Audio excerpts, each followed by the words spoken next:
Ang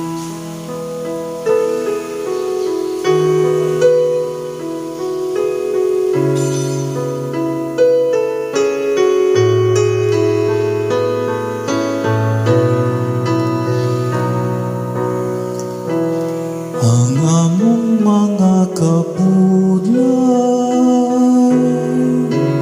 nahimong mga kalipay, kay ikaw uban kanunay, sa kasakit o kalipay.